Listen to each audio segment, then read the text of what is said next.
Let me tell you something that will make most people uncomfortable. You don't need a lot of money to live well. But nobody believes that anymore. They've been trained like Pavlov's dogs to think comfort comes from income, not from intelligence. That's the first and most dangerous delusion of modern life. You simply cannot out-earn stupidity. No matter how much you make, if you can't control yourself, you'll still end up broke. Only now you'll have nicer furniture while you're losing sleep. I've watched this pattern for 7 decades. Smart people, prestigious jobs, 6-figure salaries, still living paycheck to paycheck. Not because they're unlucky, because they refuse to live rationally. They can't say no to the noise of consumption, and modern society has done a marvelous job making that noise deafening. Advertisers have turned frugality into something shameful, restraint into deprivation, and prudence into poverty.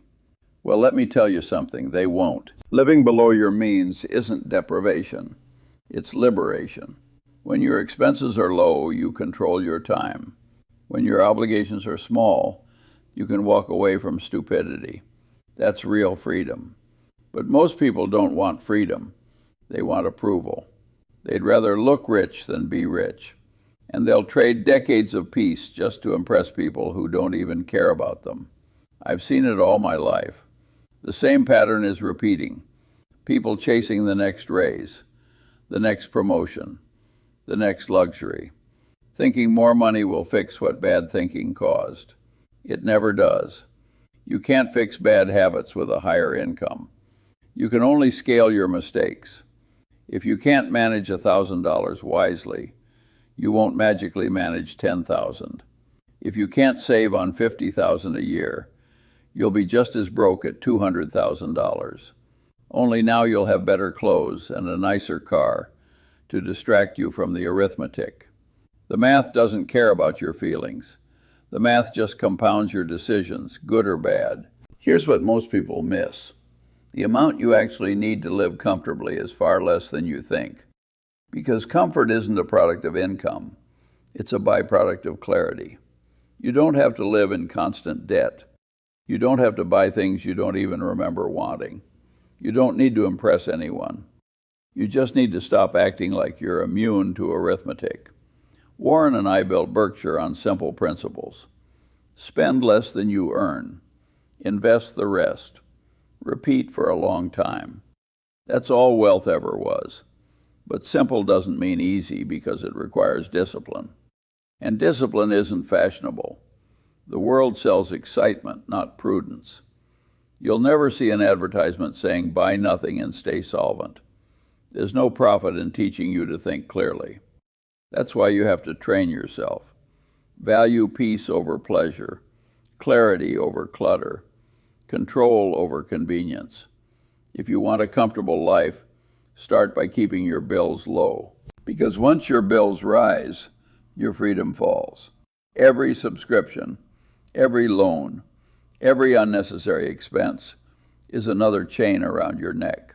If you can't sleep well, unless your paycheck arrives on Friday, you're not living freely. You're renting peace of mind, and rented peace always expires. Now let me address what I call the monthly expense treadmill. Modern life is a factory that manufactures obligations. You start small, a streaming subscription here, a car loan there, then a bigger house because you deserve it, then furniture for the house, insurance for the car, gadgets for the lifestyle, until you wake up one day working just to feed the machine you built. It's a quiet trap. You don't even notice it tightening, because every addition feels reasonable. But the sum of reasonable can become ruinous. The faster you run on this treadmill, the faster it moves. And the only way to win is to step off. How? By choosing deliberate simplicity, not deprivation, just clarity. Start by writing down what you owe each month. List every recurring bill, every automatic charge you've forgotten about. Then ask one brutal question. If I lost my job tomorrow, how long could I survive without panic? Most people can't last a month. That's not living, that's gambling with stability. The wealthy don't think like that. They build what I call a margin of safety. We use this principle in investing. Don't get wiped out. Design your life so you can survive long droughts. The first way to build that margin isn't making more, it's owing less. Lower expenses mean higher endurance. It gives you time, options, and the ability to say no when life gets stupid. And life gets stupid regularly. I remember when I was young in Omaha, I watched people spend like they were immortal. They thought money was infinite and time was cheap. Now I watch their older versions, bitter, tired, still paying for lives they no longer enjoy. You see, when you attach your happiness to consumption, it expires as fast as your new gadget's battery. But when you attach it to independence, it compounds quietly. Keeping bills low does more than save money. It protects your sanity. It removes anxiety from your mornings. You stop waking up worrying about interest rates or layoffs or what the market's doing today, because you've already built a smaller, smarter ship that can weather any storm. When people ask me how to get rich, I tell them, start by not acting poor. And acting poor doesn't mean earning less. It means needing less. Every unnecessary bill is a tiny surrender of freedom. Every fixed payment is a promise you made to work harder just to stand still. The tragedy is most people call that normal. They think budgeting is punishment. But the truth is, budgeting is self-respect. It's you telling your future self, I'm not going to screw you over. Just tracking what you spend changes how you behave. Because once you see the leak, you start fixing the pipe. You can't fix what you refuse to measure. That's why even a simple written list, income minus expenses, is more powerful than most financial software. It forces you to face the numbers, not the excuses. And once you see clearly, you start cutting ruthlessly. Cancel the subscriptions you forgot existed. Refinance or pay down the high-interest debts. Stop upgrading things that still work perfectly well. And for heaven's sake, don't treat sales as savings. A discount on something you don't need is still a waste. The goal isn't to live miserably. It's to build breathing room, to make sure one broken appliance or one car repair doesn't collapse your whole plan. Because if one surprise expense can destroy your finances, that's not a surprise. That's a design flaw. Keeping bills low isn't just about money. It's about mental space. When your fixed costs are small, you can take risks, invest aggressively, and live calmly. When they're huge, you're trapped. You become a slave to the next paycheck, no matter how big it is. I've met countless professionals who can't afford to quit jobs they hate. Not because they don't have income, because they have too many bills. They bought themselves golden handcuffs. Nice, shiny, suffocating. Remember, the goal is freedom, not luxury. And the path to freedom begins with subtraction, not addition. If you can lower your monthly burn rate, you automatically raise your peace of mind. Every dollar you don't owe is a dollar that compounds for you. And every bill you avoid paying is another brick in the wall, protecting your independence. Now let's talk about what most people get backwards. They think wealth is about how much you earn. It isn't. It's about how much you keep. You can't out-earn stupidity. I'll say it again because it needs repeating. If you make $1 million and spend $1 million, you're not rich. You're just temporarily solvent. That's why the smartest people I know live below their means, not at or above them. When I was young, I saw a strange pattern. The janitor who saved 10 cents out of every dollar retired with peace. The lawyer who spent 11 cents out of every dollar retired with regret. What matters is the gap between what comes in and what goes out. That gap is your freedom. That's your margin of safety for life. It's what allows you to invest, to think clearly, to walk away from stupidity when you see it coming. If your lifestyle expands every time your income rises, you're just running faster on the same treadmill. People call it upgrading their life. I call it upgrading their anxiety. The truth is harsh, but it needs saying. You will never have enough if you can't be satisfied with enough. Every dollar you overspend buys a temporary high and a permanent obligation. You become addicted to a standard of living that doesn't belong to you.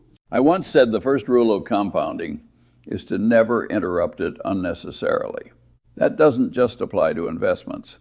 It applies to your behavior. If you're constantly interrupting your savings by chasing the next shiny thing, compounding never gets the chance to do its job. And compounding is the eighth wonder of the world if you give it time. Here's a simple rule I've followed my whole life.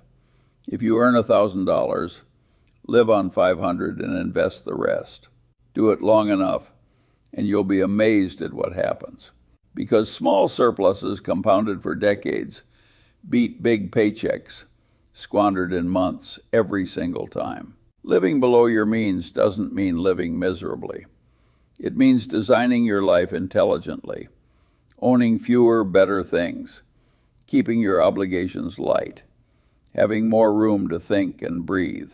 I know people who built fortunes just by not acting foolish. They weren't geniuses.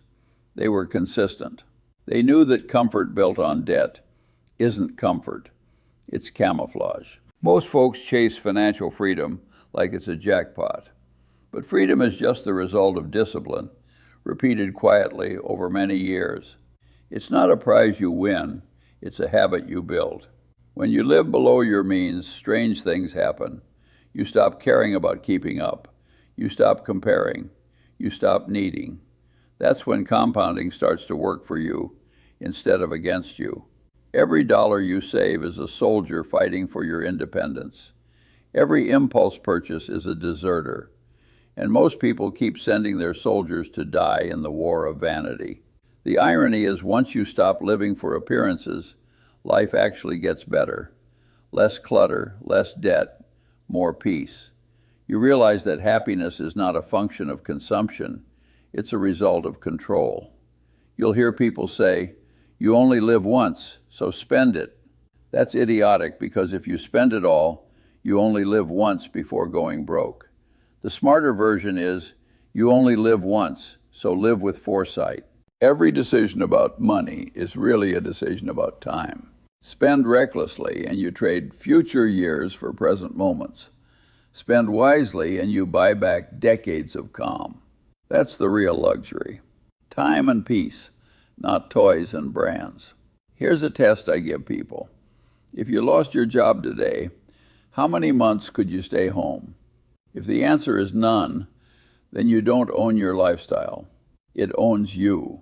Living below your means builds what Warren and I call optionality. It lets you take risks, invest aggressively, or simply rest without fear. It's how you make sure the game doesn't end before you're done playing.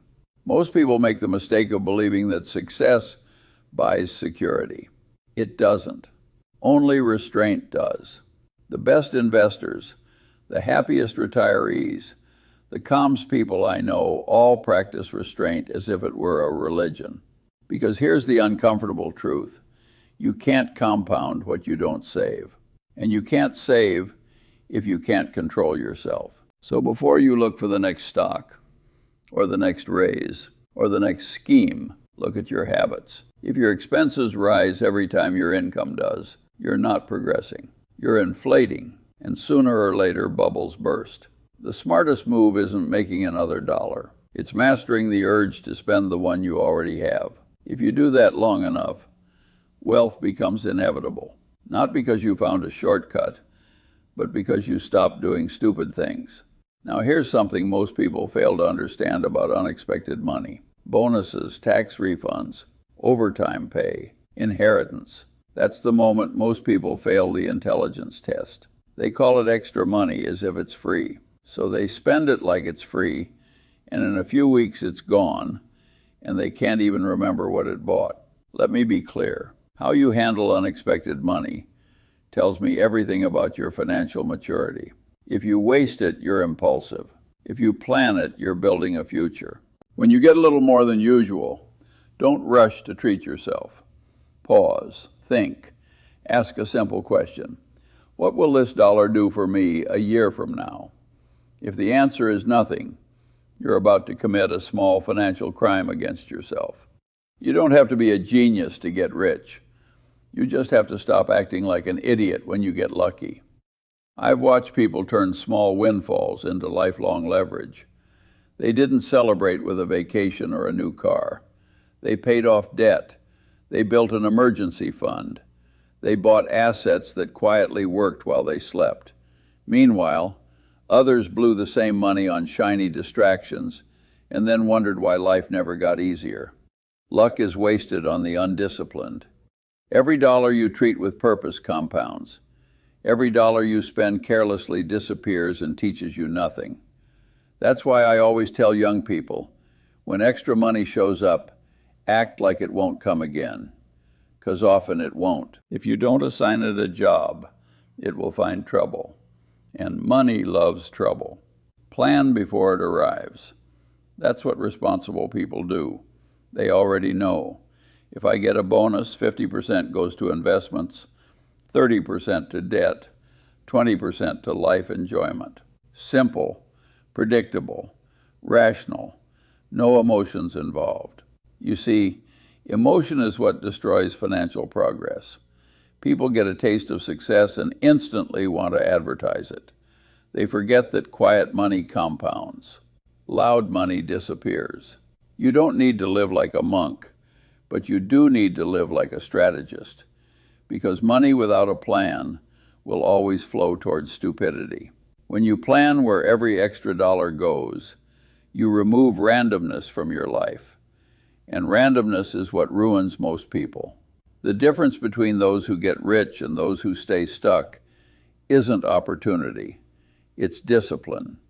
Discipline with what looks small today.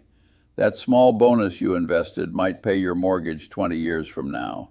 That tax refund you used to pay off debt might save you decades of interest. That extra paycheck you put in an index fund instead of a vacation might give you freedom when everyone else is still working. People underestimate how fast discipline compounds. They think it's just a few hundred. But a few hundred invested wisely and repeatedly turns into independence faster than you think. The world doesn't reward the smartest. It rewards the most consistent. Consistency looks boring, but it wins. Here's how I think about it. Every dollar you earn has a choice. It can work for you or against you. If you spend it, it's gone. If you invest it, it recruits more dollars to your army. Over time, that small army becomes an empire. The tragedy is that most people never give their dollars a chance to work. They fire them the moment they arrive. It's not the market that keeps people poor. It's the absence of a plan. They don't lose money because they're unlucky. They lose it because they behave predictably badly. You don't need to be perfect, just intentional. If you get a bonus, have a plan. If you get a refund, have a plan. If you get a windfall, have a plan. Because the moment you start planning, you stop gambling. And wealth has never been built on gambling, only on patience and reason. Let me address something that makes people uncomfortable: shopping. It has become the modern religion. Temples everywhere open 7 days a week, and every sermon says the same thing: you deserve it. Well, the graveyards are full of people who deserved it. I'm not against comfort. I'm against stupidity. And most spending today is just stupidity dressed up as self-care. You walk into a store for one thing and leave with 5.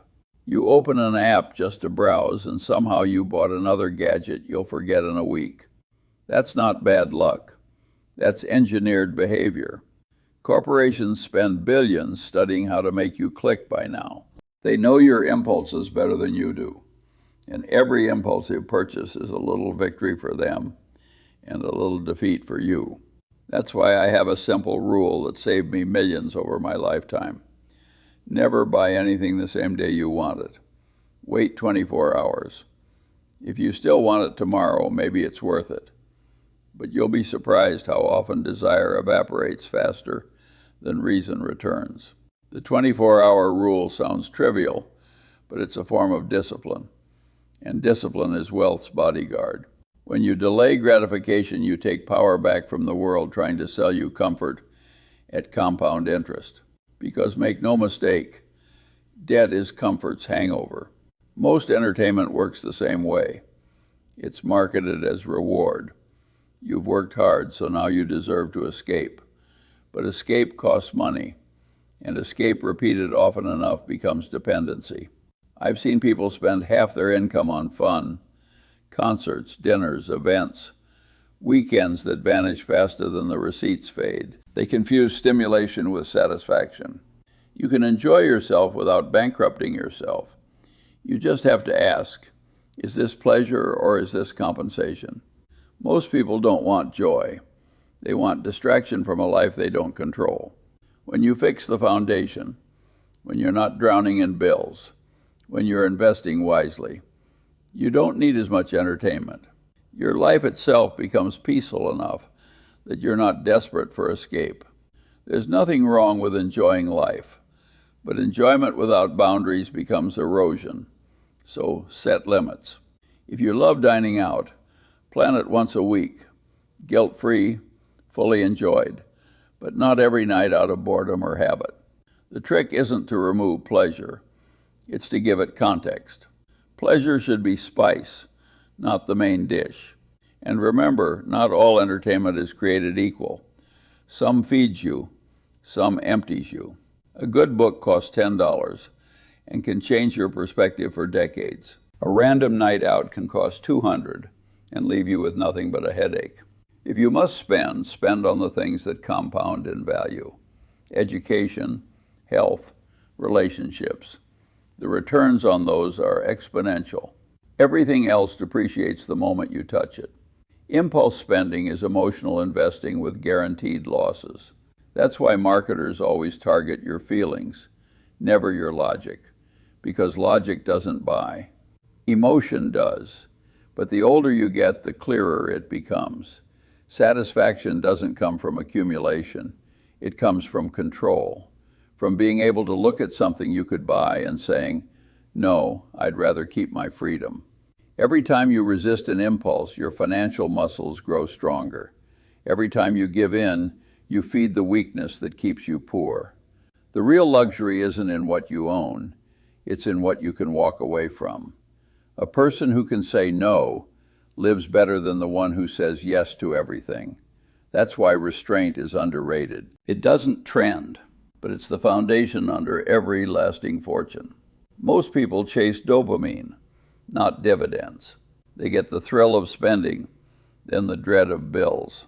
It's a cycle of momentary joy and long-term regret. The rational man breaks that cycle by questioning every purchase, every craving, every illusion. Ask yourself, do I want this or was I told to want this? Is this purchase adding meaning or just removing boredom? The honest answers will save you a fortune.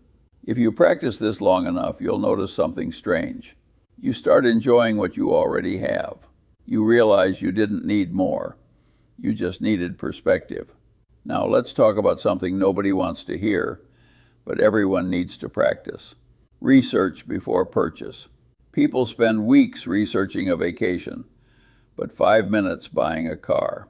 They'll compare Netflix shows for an hour, but won't spend 10 minutes reading a product review before dropping thousands of dollars.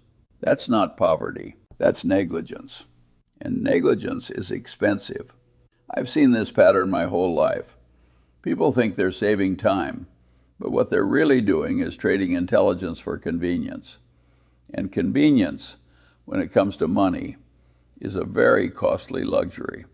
Let me tell you something simple that Warren and I have practiced our entire careers. Every purchase is an investment decision. You're trading capital for utility.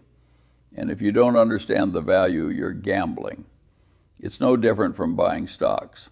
When you buy a company, you study its fundamentals, profits, debts, durability. When you buy a car, a washing machine, or even a laptop, the logic should be the same. But most people don't do that. They just pick what's shiny and hope for the best. Hope in finance or in shopping is a terrible strategy. When you fail to research, you pay for ignorance twice. Once with money and again with regret, because ignorance always compounds faster than interest. Here's the thing. Products aren't equal. Two washing machines might look identical, but one lasts 10 years and the other breaks in 3. Buy the cheap one twice, and congratulations, you've paid more for less. That's not saving money, that's prepaying for stupidity. Research turns spending into strategy. It converts impulse into intelligence. It forces you to slow down long enough to ask, what am I really buying? A lot of people hate that question. They don't want to think, they want to consume. But thinking is what protects you from traps designed for the impulsive. And in case you haven't noticed, the world is full of traps. They call them limited time offers. Act now, only 2 left in stock. All designed to disable your brain because your brain, if you use it, ruins their business model. If you want to live intelligently, make thinking a reflex. Do your homework before you hand over your wallet. Every hour of research you invest saves hours of frustration later. Warren and I build our fortune by doing something most people are too lazy to do. We read a lot. We study, compare, analyze, question. That habit applies to everything, not just stocks. Buying a home, understand property taxes, maintenance costs, resale value. Buying a car, learn the repair record, fuel efficiency, depreciation curve. Buying a new gadget, check the lifespan, replacement cost, compatibility. If you don't understand it, don't buy it. That's a simple rule. But most ignore it and pay dearly. People love saying time is money, but they forget that ignorance costs more than patience ever will. A few hours of research might save you thousands. That's a trade even a fool should take. But most don't because the modern world rewards speed over sense. They want it now. They click before they think. Then they wonder why they're broke and unhappy. You don't need to be paranoid, just rational. Compare, ask questions. Look for durability, not decoration. A good purchase should make your life easier, not your wallet lighter. The rich don't buy cheap. They buy smart. They pay for value, not for trends. That's why their things last longer, because their thinking does. When you treat every dollar as an investment, your brain starts working differently. You stop saying, can I afford this? And start asking, is this worth it? That single question will save you more money than any discount ever could. The irony is research doesn't just save money. It builds character. It trains patience, discipline, skepticism, the same traits that build wealth. You can't be reckless with little money and expect to be wise with large sums. Habits compound just like capital. So before you buy anything, big or small, do the boring work. Learn, compare, verify. Don't let marketing think for you. Because if someone else is doing your thinking, they're also doing your spending. The market preys on laziness. Your best defense is diligence. A person who reads a fine print will always beat the one who clicks, except without looking. It's not luck, it's literacy. Now here's something that separates the wealthy from the perpetually broke. Maintenance. Most people are great at buying things. They're terrible at keeping them alive. They'll spend months picking the right car, then skip the oil changes. They'll brag about owning a house, but ignore the roof until it leaks. They'll invest in their health, then eat like they're trying to die early. That's not bad luck. That's bad maintenance. And bad maintenance is one of the most expensive habits in the world. You see, most people think wealth is about accumulation, but real wealth is about preservation. What's the point of earning if you can't keep what you already have from falling apart? In business, we call it capital preservation. In life, it's called common sense. A well-maintained machine lasts decades. A neglected one dies early and takes your wallet with it. Consistency and protected from corrosion by stupidity.